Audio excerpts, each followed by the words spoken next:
Well, we clearly have a busted boot here, so that may be the source of our not so good vibrations.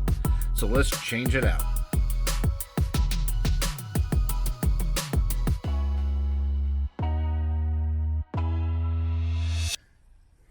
Let's get these lug nuts off. They are 19 millimeters.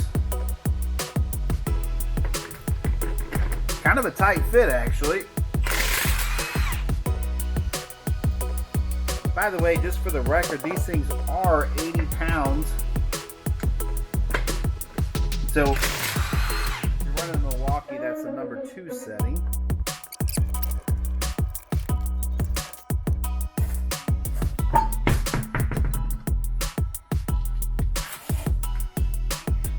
Alright, let's get this cotter pin out. Got a big old castle nut right here. And I gotta say, this actually looks really new for a bad CV axle.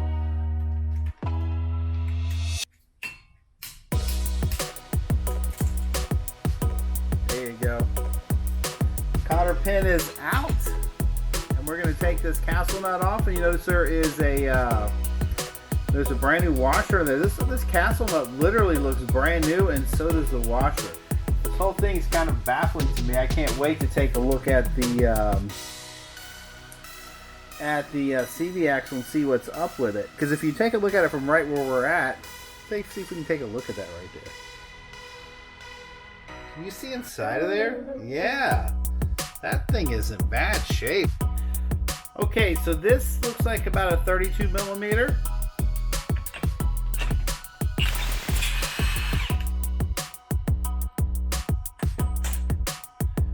I'm going to put this back on and see. We may need to put that on and bump that in later.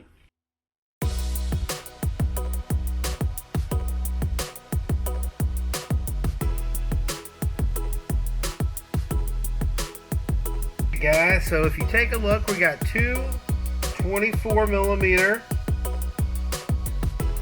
power strut bolts. Actually, just take those nuts off, and back here you see the little 12 millimeter holding on the speed sensor bracket. Okay, and if I show you over here, there's another bracket. The two back brackets, 12 millimeter bolts. Just go ahead and release those. Okay, right there, you want to pay attention that the tips are flat.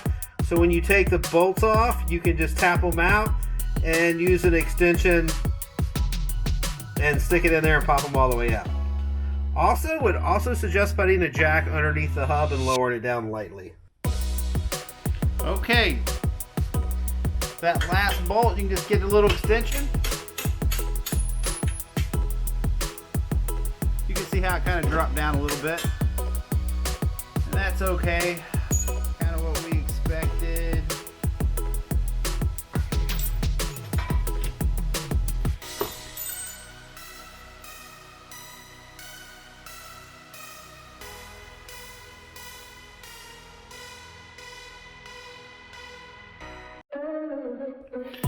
Okay, clearly a slight discrepancy between the two, but no problem. We're going to go ahead and replace it, but there you go. That's probably what was causing the majority of our problem, I hope. So how you get this out is this little pry bar here. You just stick it right in between the transmission, but don't pull it too hard. Just kind of work it, turn the wheel, work it, turn the wheel, and if you need to, go with maybe a little bigger crowbar, but remember, it's just going to take a slight little pop. The only thing holding it in is this little ring. There's a little ring at the end that holds it in, so that's all that's holding it. Sometimes it can seat pretty good, but it should be able to pop it in no problem. So let's go ahead and slide this one in and see what happens next. You may need to wiggle it to get it into the splines of the wheel bearing. Then again, maybe not.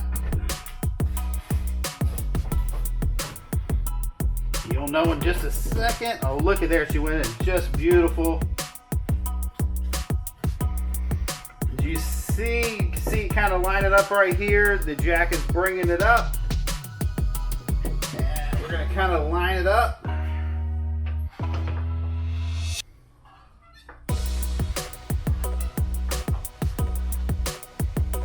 See if we can kind of get it in order.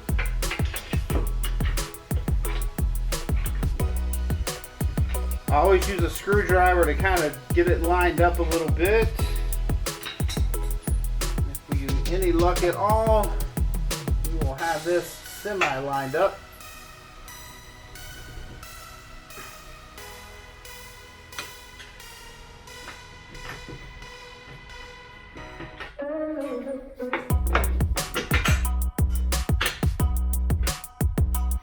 There we go, we got the first one in.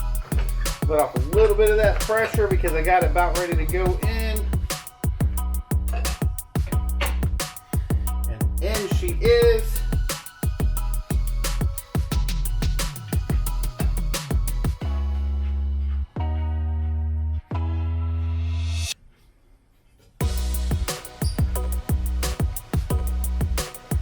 Now for the second one.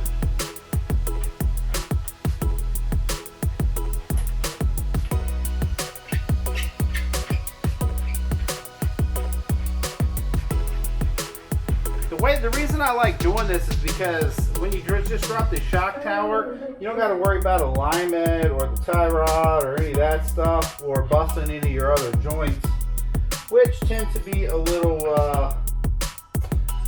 how shall we say, sensitive. Okay, let's go ahead. I'm going to run this. This is 110.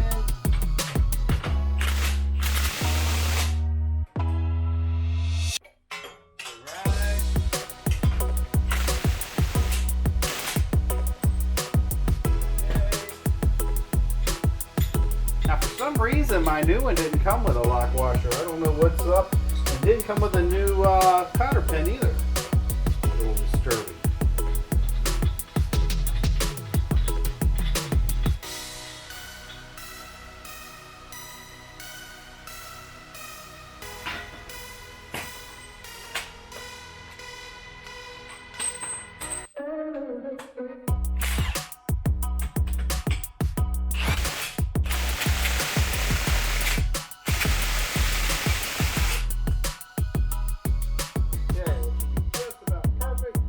Going to switch the cotter pin out at a later time because even though it looks brand new, it's always a good idea to replace those. It is kind of a bigger one. I guess it's probably all right.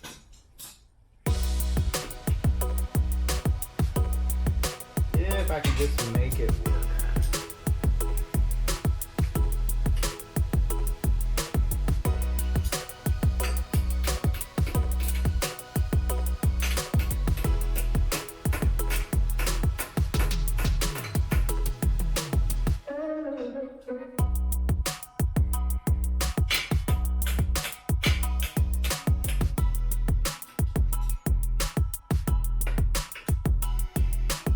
Good enough. And that's it, my friends. I'm going to put these two 12mm brackets on, and then we're going to call it a day.